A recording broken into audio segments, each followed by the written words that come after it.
Each one of you. Today we have with us Mr. Pradyumna Sapkal sir, Ms. Gunjan Sapkal ma'am, on Head and Training Placement Department MGM University, Dr. Parminder Kaur ma'am. I am so pleased to be with you this afternoon and to have the chance to introduce our guest speaker, Gunjan ma'am, Senior Site Reliability Engineer at Apple. Gunjan ma'am works in machine learning platform technology. Within this role, she contributes to the development and implementation of crucial components such as Siri and the search engine for all Apple applications, including the App Store, music, and podcasts. Her academic journey began with a Bachelor's of Engineering in Electronics and Telecommunication from Nagpur University, followed by a Master of Science in Telecommunication System Engineering from Northeastern University, Boston. Building on her academic foundation, Gunjan ma'am embarked on her professional career, initially serving as a DevOps engineer in various startups in US for 5 years. Subsequently, she transitioned to Singapore and joined Apple, where she has dedicated over 4 years to driving innovation and reliability within the company's technology ecosystem. Now, I request Head Training and Placement Department, MGM University, Dr. Parminder Kaur ma'am, to felicitate Ms. Gunjan Sapkar ma'am.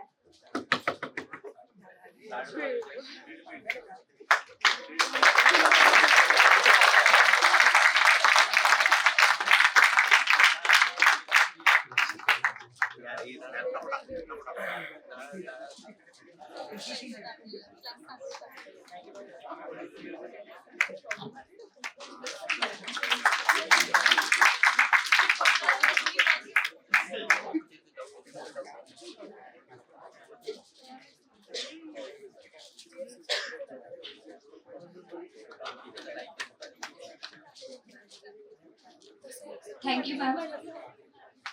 Now, I feel very proud to present to you our guest of honor and speaker, Gunjan Sapkar ma'am. Please, ma'am.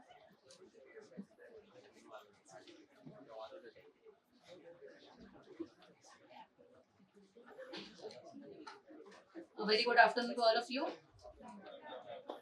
I hope we are awake on I think it's on a weekend afternoon, more of evening, right? So all the student coordinators who are going to run the talk show, you please come on the dais.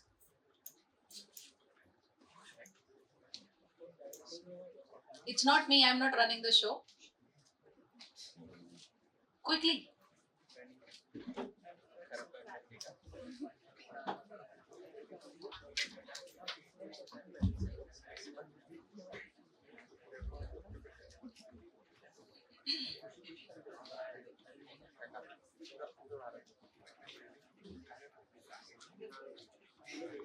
For being here. I know it's Saturday and it's almost end of the day.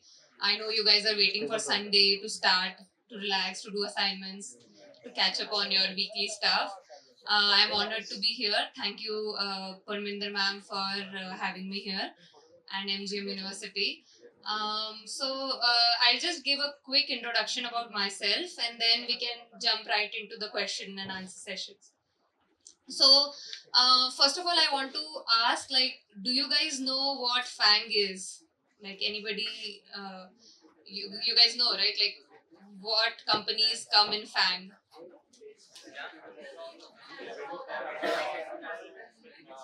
Right, that's correct. But do you know why Microsoft is not in FAANG? Any guesses?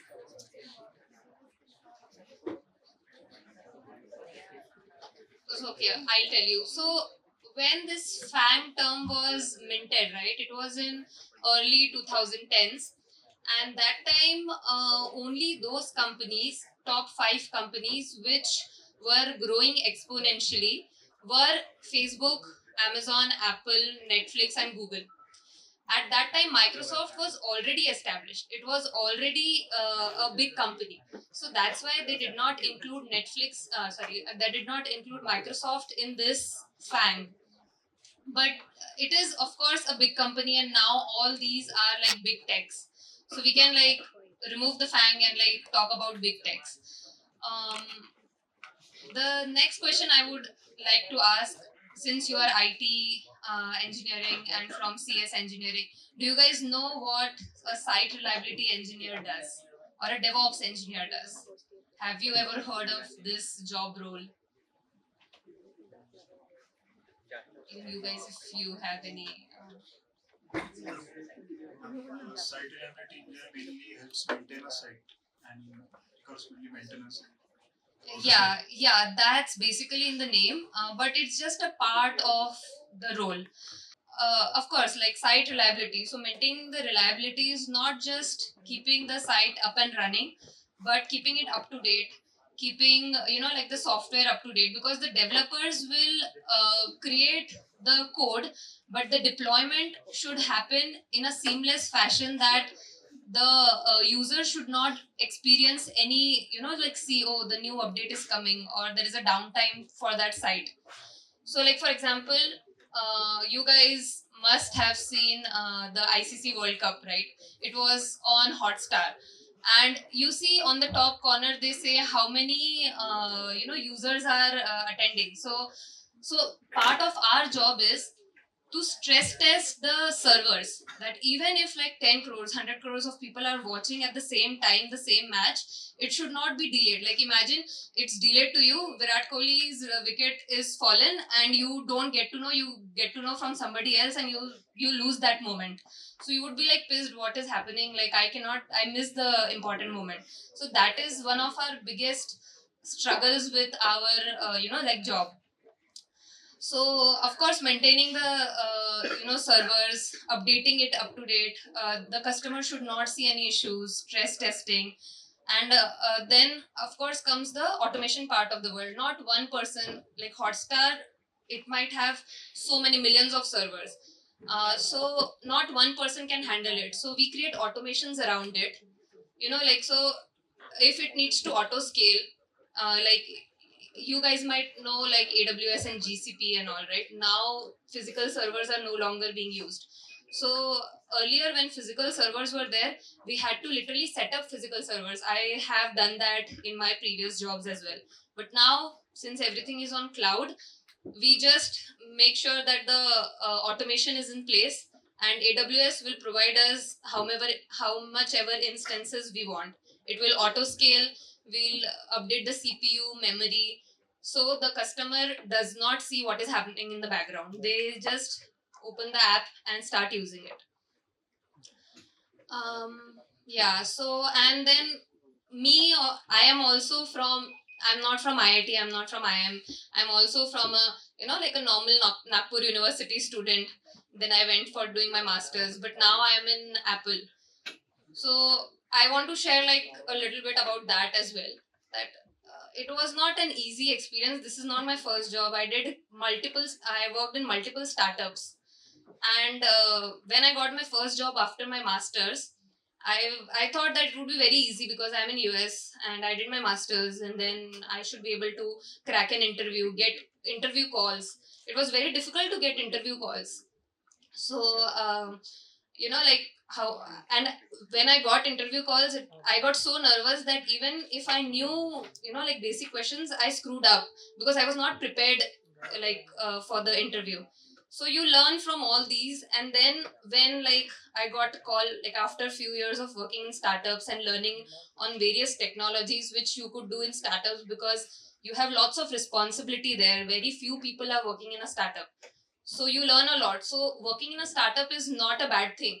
It actually helps you learn way faster than in a big tech, because in big tech what happens is they have set plans, and room for exploring new ideas kind of limits. It is there, but it limits. But in startups, because you are like there are very few people in your teams, so you have a lot of responsibility to come up with ideas on how you can solve a problem.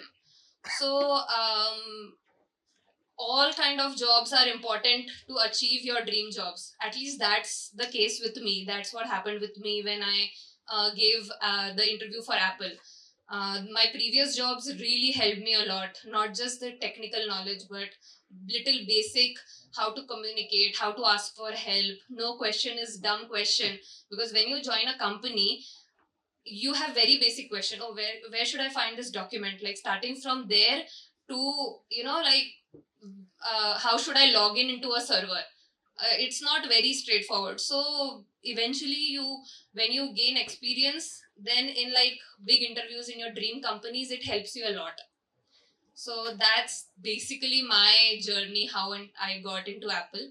Now we can jump right into the questions.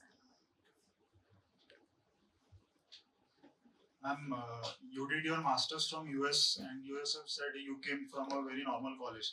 So getting an admit from Northeastern University is also a very great achievement. I think it has only 18% acceptance rate. What did you work for? How did you work in order to get an admit from the university?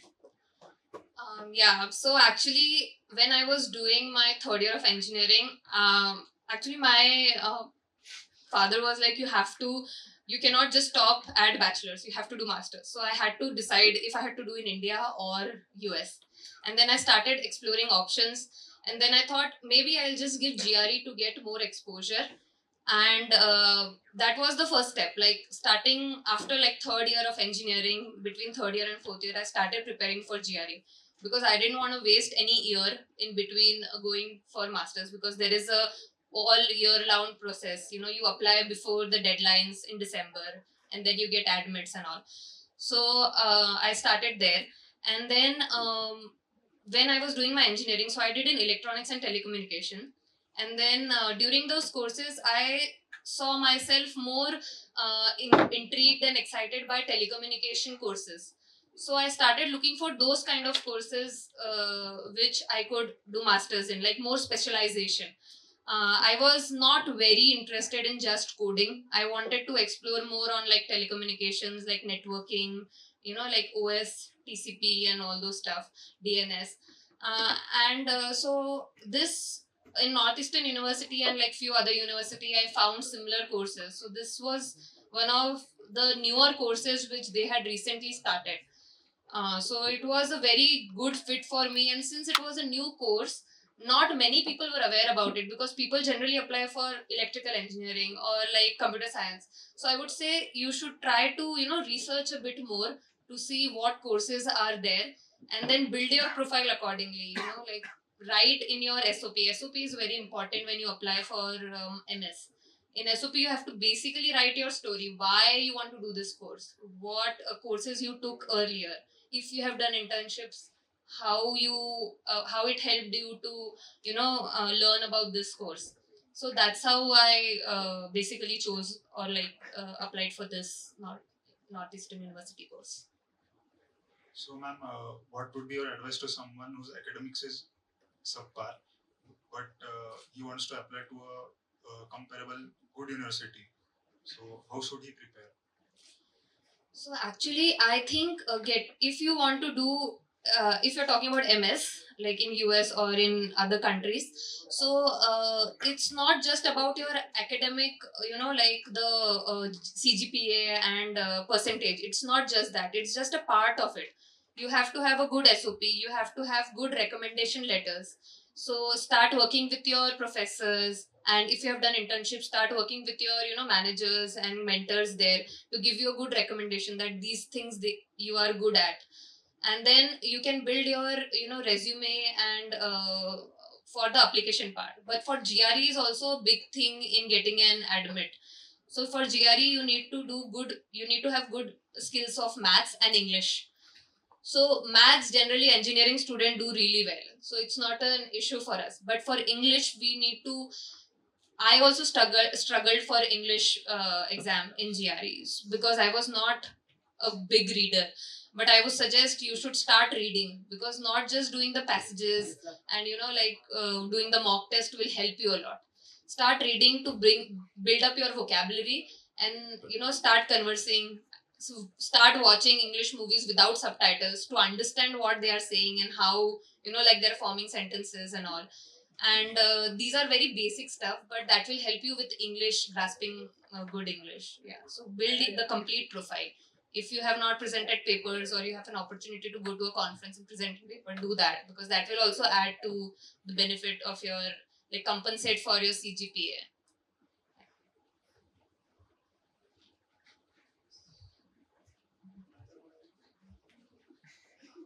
Ma'am, in terms of knowledge, how much do you think your bachelor's degree contributed in where you are right now?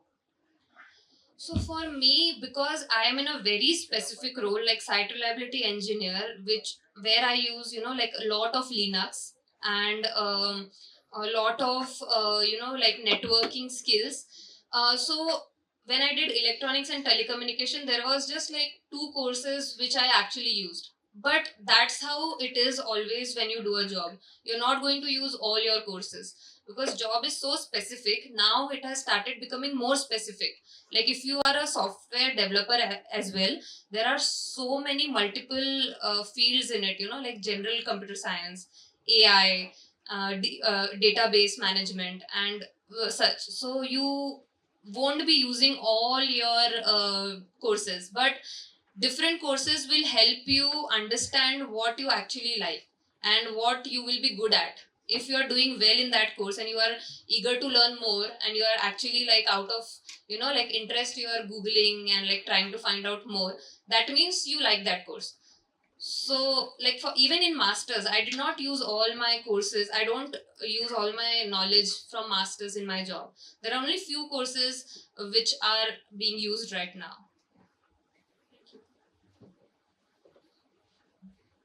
Ma'am, you opted for a foreign university for masters. Have you consider means did you consider at that point of time doing masters in IITs and Indian colleges basically? This is a very good question, but for me, I also thought I am a subpar student, so IIT is out of reach. So I thought GATE is so difficult and so much competition is there. So I just thought maybe MS would be for me, and I was very much excited to go out of India and like see what is out there, like the buzzword, oh, US, and then that's why I just chose US. Yeah.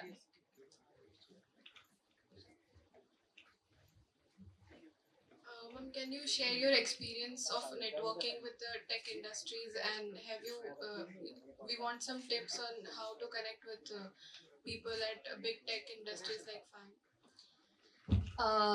So I would say now LinkedIn is so helpful, because for me also, when I used to apply for jobs when I was moving from US to Singapore to get jobs, it was not very easy because you're trying to apply into different country. They are always curious, why is this person want to move to like Singapore?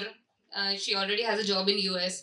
So just applying directly, you might not get calls. So what I did personally was I started checking the job roles, and if somebody has submitted, there is few people allow it, the name should to be there. So what I did was I directly pinged them via LinkedIn, like in mails, right? I started connecting with them and sending my resume and telling them that I'm interested in moving, this is my reason and this is my profile and this is the job which I found interesting, like giving them the whole detail in one message, not just pinging them, hey, I'm interested, and like nobody will respond to that. Then this is like the big thing, and recruiters do reply. Like I have replied to so many people, like they contact me, oh, I am also from Nagpur University, I see that you are here, can you refer me to this and this position? And if I see the profile is fit for that JD, I also refer them, because it doesn't take anything from me to refer. It's a very straightforward process. I have to submit their profile online. So you should not hesitate to contact any of your alumni, like old JNEC alumni, or your friends or your mentors. Try to reach out to them. This is the best way. Or if they know somebody, they can help you. So use LinkedIn. That will definitely help you. Yeah.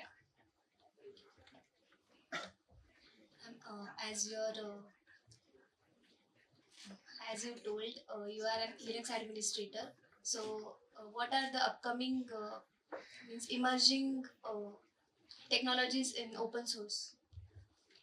Actually, open source is so huge, and there are so many technologies coming. Like CNCF continuously updates new technologies. Like Kubernetes, it's not new, but like they keep on updating. Like the each version has some specific use case, which makes our job easier. So when I started, we were working on physical servers. Like I remember literally going into the data centers, picking up that 10 kg server, working with CPU, RAM in person. From there to coming to Kubernetes, where I don't even see the server, it is a big, like a big transition. So now, literally, even developers need to know Kubernetes. It's not just site reliability engineer or Linux, because they have to develop code which will be supported on Kubernetes. So it should run in a particular RAM and CPU space, because multiple pods run in one server. That's the Kubernetes structure. So this is one of the example. And then of course, like if you're working with AWS, then they keep on updating their AMIs and all to give them, give us the security patches. And if you're working with EKS, then they ask us to update, because they will stop supporting the previous versions. So open source now, I think all the big companies are moving towards open source. So it's very easy to get that information on the net. Earlier when I joined like 4 years back, they were also, Apple was also on physical servers, and then we have moved to Kubernetes. So when it was on physical servers, we had developed our own internal applications, because we were not using open source, because we thought it's not secure enough. But now open source is become so much secure that everybody has, and easier to use, everybody has started to use that. Ma'am, how do you approach problem solving and decision making in your role? So basically, my role is I work on the AIML team in Apple. So my role is, I started with just supporting Siri and working on Siri. Then from Siri, we moved to search and all the applications who are using search, like Spotlight, Safari, App Store, and music, and all those. So if any new issue arises, now since we are supporting so many different products in the same company, uh, not everything is in our mind, right? Like, oh, some alert comes in, then how will you do it? So the first thing we do is, like, if it is customer facing or not. If it is customer facing, just try to move the traffic away from it, so customer shouldn't see the issue. That's the basic thing. Then triage. If it is not customer facing, if it is internal, then you would want to divide the issue. Oh, what happened? Did anybody make a code change? What triggered it? You start with very basics. Did somebody trigger it? Because generally you make your system so robust that it is generally triggered by some code change, or the server is not working well, or like these basic. If this is not the case, then you go into like the next step, that you actually log into the server, check the logs, you see what is happening in the server, try to move the application from that server to the another server. Even then it is not working, then it is application based. Like you go step by step to figure out it is an infrastructure issue or it is an application issue.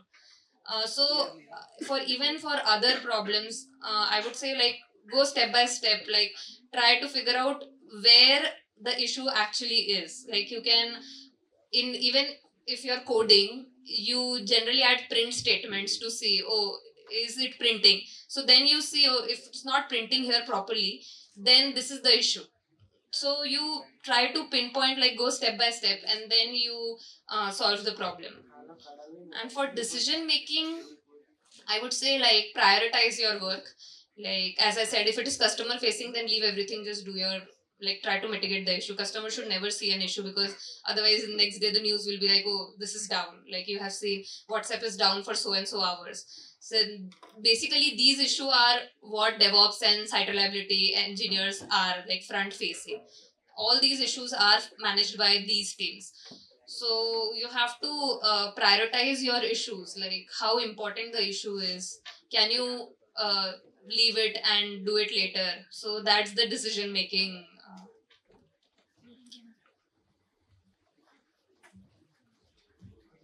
Ma'am, throughout your college or college experience, how did you upskill yourself and build a solid profile, basically? Yeah, so college and even now while I'm working, like in my, as I said, like in my first like internship, I was working in data centers, and then I moved to a systems administrator role where they were trying to automate stuff. So earlier we had to build using literally pixie booting the server and all. Then we moved into automating it, so multiple servers can boot at once. So learning new technologies, like if you are releasing, you cannot release just one, so use tools like Ansible and all. So basically you have to keep up to date to like what is happening in industry. There are so many tools for each solution. There is a tool now, because people are literally every day they have been developing something new, and because of open source, even the developers, like who are students like you guys, have been adding to that code base and improving it a lot. So there are a couple of pages, or newspapers or news articles which I have subscribed to, newsletters. So I generally just go through that. Oh, do I know this? Do I know about this? At least keep myself up to date. And then even in the meetings, right, like so many people talk about so many stuff. If I don't know, I just jot down and then I try to read about it, or try to watch. YouTube has so many channels like DevOps guys which I follow, or such many channels. So I generally just go to the YouTube and see how they have implemented it. Or even for like Kubernetes and all, they have good documentation on their website with examples. So just go to their website and see. They'll literally version by version, and if there is any issue, they will have everything documented. So nowadays it's very easy. If you just Google the issue, like Stack Overflow, many issues. Even now, I go to Stack Overflow to at least understand if this is a common issue, if this is a common bug. So you have to use, like keep yourself up to date by these processes. Yeah. I wish to ask, during your education, were you more academia oriented, or were you more into developing your skills and doing this course and extracurricular, or a bit both of that? How did you manage? When I was doing my engineering, I was only academic oriented, because I didn't know what else to do, and I did not have a lot of, like guidance. People did tell me about paper presentation, but not more than that. And after that, when I was doing my masters, when I went there, I saw people from so many places, and they knew so many things. So I had to, like, really in a very short period of time, I had to learn a lot more. I had to literally start, like applying for internships, updating my resume, learning new skills, simultaneously doing the coursework. So it was very hectic. So, but when you are doing if you have time now, you can start doing it from, like, along with your studies as well. Like, if you're coding in one language, just make sure your concepts are very clear, because if your concepts are clear, right, in future it helps you a lot.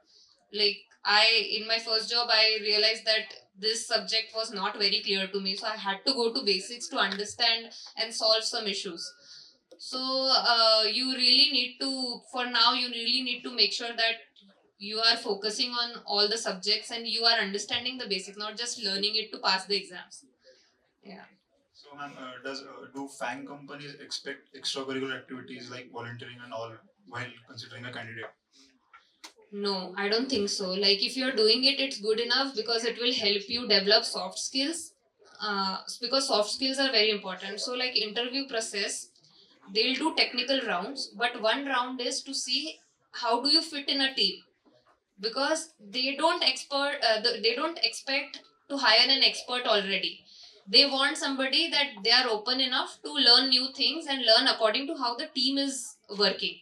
So you should just keep an open mind, and if your soft skills are good, like, asking for help, asking questions, or even like suggesting your own ideas. Like, sometimes even though people are there since so long and some new person joins, that person will see the issue in the first day, but because we have been working on it since so long, we the issue go unnoticed, and then you should have the courage to bring it up in a way that you can solve it. Like, I see this issue is there, maybe we can do it in this way. But these things, we always think, oh no, I don't think I can just go up to my manager and say, oh, you're doing this wrong, right? You cannot. And there is a way to say it. So these volunteering and all these extracurricular activities help you develop those kind of skills, talking to your teammates. How do you talk if there is a teammate who's not working, or completing the project in a certain way as you think? How will you approach them and say? You cannot be rude, or like you cannot be aggressive enough to say. You have to be very polite in a very professional manner. So extracurricular activities will help you learn that. That's why people say, oh, do extracurricular activities, do sports, so teamwork will you learn teamwork. But it's not like necessary. If you can learn these in like during hackathon or like other, then that's also okay. Ma'am, are there any particular area of technology or industrial shifts that FAANG companies are currently placing emphasis on? AI. Everything is AI now. Starting from medical to construction to engineering, everybody wants AI.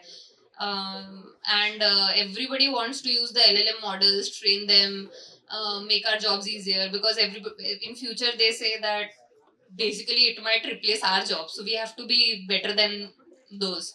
So we need to know how to train those models and like what ideas to come up with. So that's the next thing.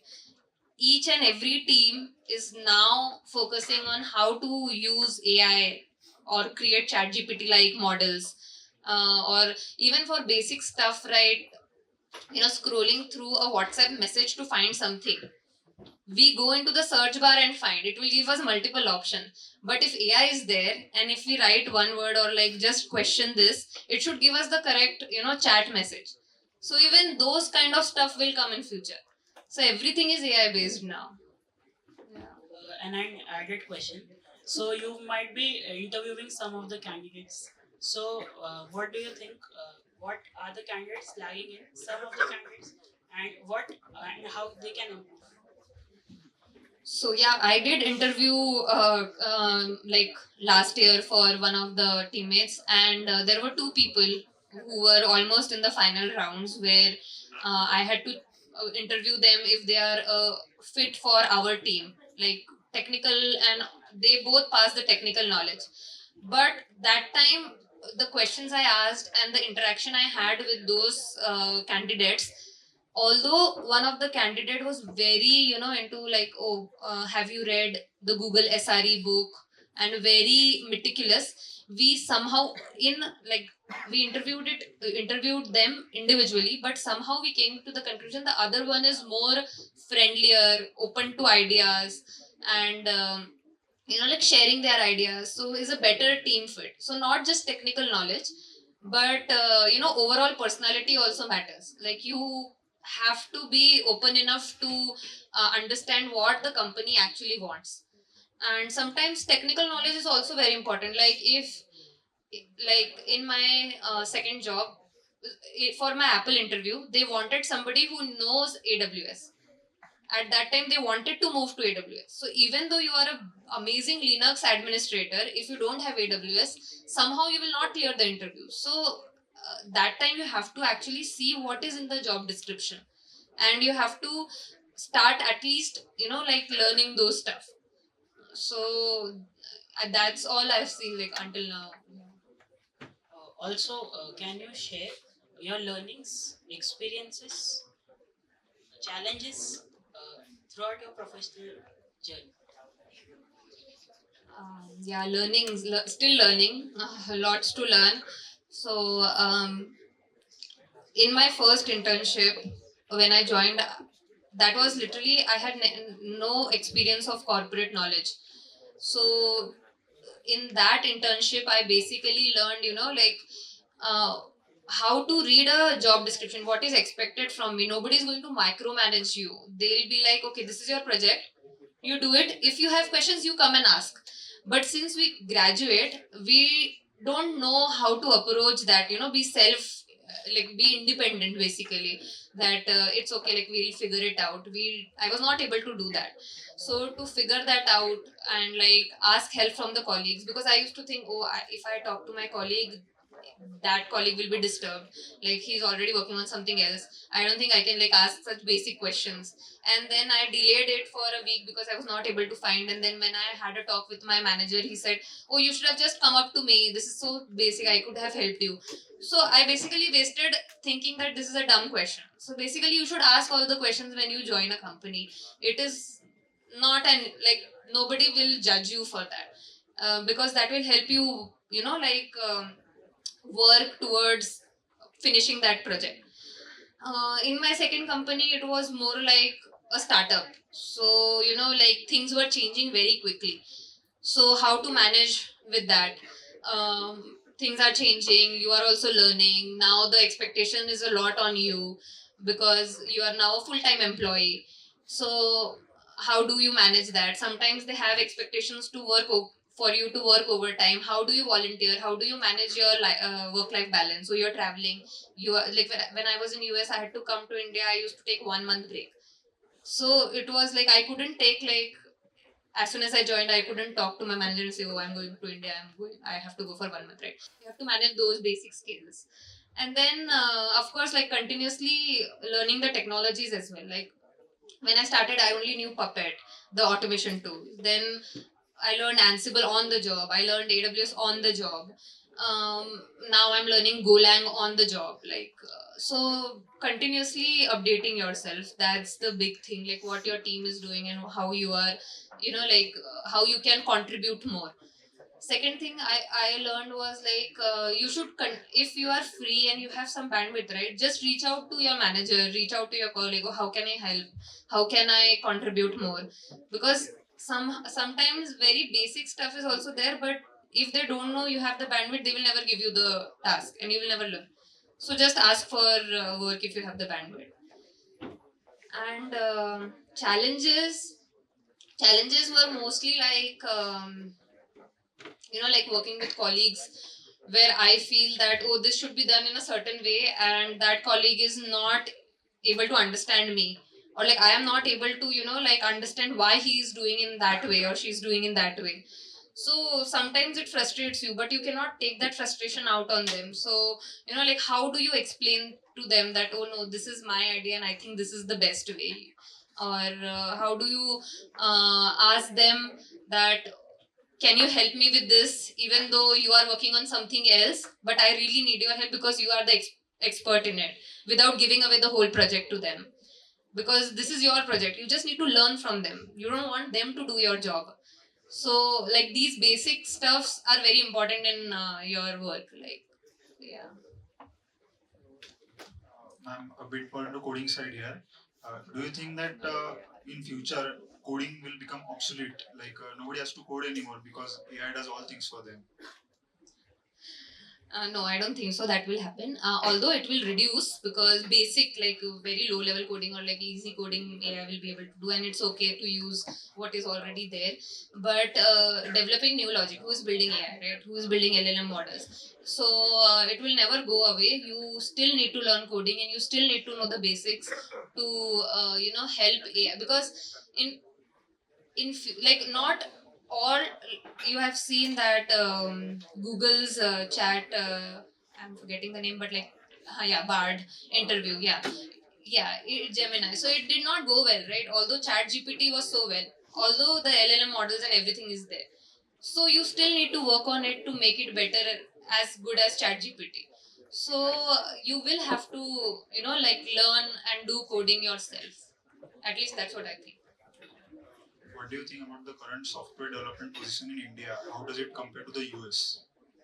Actually, since my time when I was looking for jobs, right, it was mostly like support, and very few positions were like really good as US. But now it has changed a lot, because Indian startup game is gone very like on the top.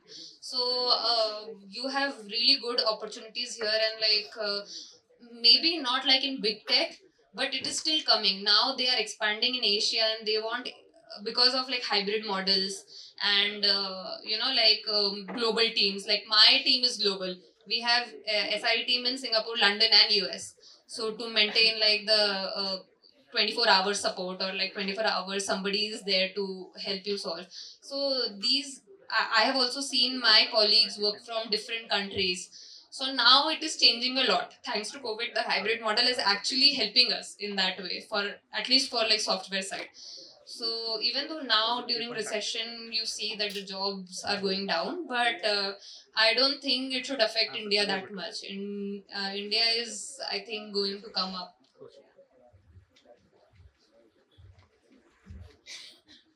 Ma'am, what is your proudest accomplishment and what is your favorite project that you have worked on? Proudest accomplishment is, in my second job, I was the only DevOps engineer, managing the whole of, like the complete application. And I was the one, that's where I learned AWS in like literally 2 or 3 months, like everything on AWS. That's what helped me get Apple's job. So that was my favorite or big accomplishment. And my favorite project is, like, recently I've been working on a big project, and that has given me a lot of recognition, and I have learned a lot from that project, like basic stuff, not just technical, but like overall how to talk to people, how to manage stuff, what the other partner teams are expecting. There were very like, it was a very hectic project in the sense that we started working on something, but they wanted, the deadlines were so tight that we had to develop everything in like 2 weeks.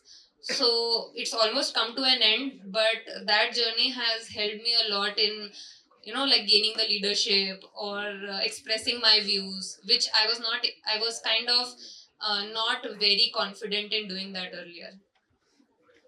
And ma'am, did you do lead code? Like, is it as significant as people make it? Actually, it is, because I did not do lead code because I'm not a developer. But if you want to land a job in software developer, you should do lead code, because I have heard so many of my computer science friends who do lead code, and they focus so much on lead code, which helps them, so from one of my friends, she said that she was doing lead code so much that like she made a timer that in 20 minutes she should be able to do the medium level questions and all, and that actually helped her get a good job. So I think lead code is very important. You should definitely do it. Yeah.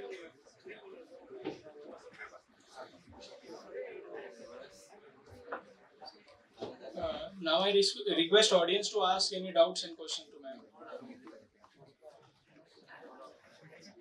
You can ask anything, like not just technical. Life in US.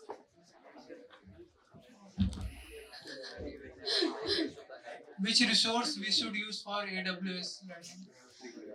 Um, for AWS learning, I think you can actually, like when I started learning, I created a account on AWS itself. You can directly start working on AWS with like the free instances, like the T2 instances and all. And to learn more about, and what resource, I directly started using AWS, like the free account. Even like without paying, you can do a lot more stuff on it.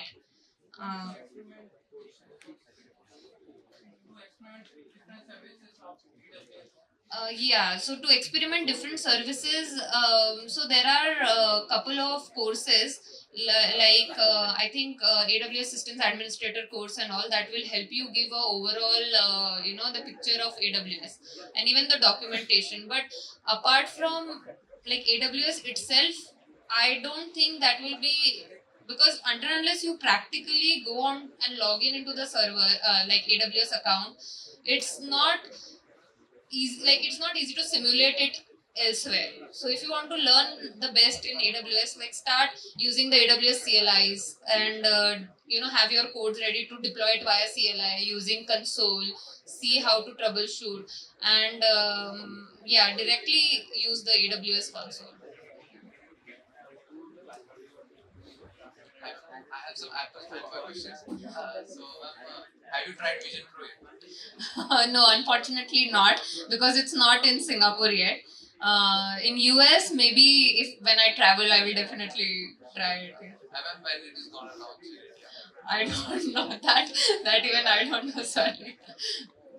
Ma'am, so as a man, I want Apple job. And anyhow, so how can I curve my path to get an Apple job and attract Apple jobs? So I would say start looking at what Apple is doing right now, right? Like you can actually start to go on their website, look at their JD, and start seeing what technologies they are using. You know, like for Vision Pro, what did they use? Like in the background, what apps they are building? Like what skill set do they require? That's the base. And then even if like first attempt that you don't get calls, right? Like, it's okay. I also did not land my first job, so it's okay. You do your other jobs, get the expertise, and then apply again. You can literally apply, get referral. I can refer you if your profile is good enough. So just try to build up your profile. Because if you get the call, you should be able to clear the interview. That's important for any interview, right? Because getting a call is difficult, but once you get the call, you should be confident enough that you will be able to clear the interview. So Ma'am, I'm updated with every updates on Apple, and I also learned Swift programming. I've learned app development in iOS. So any more things I can do?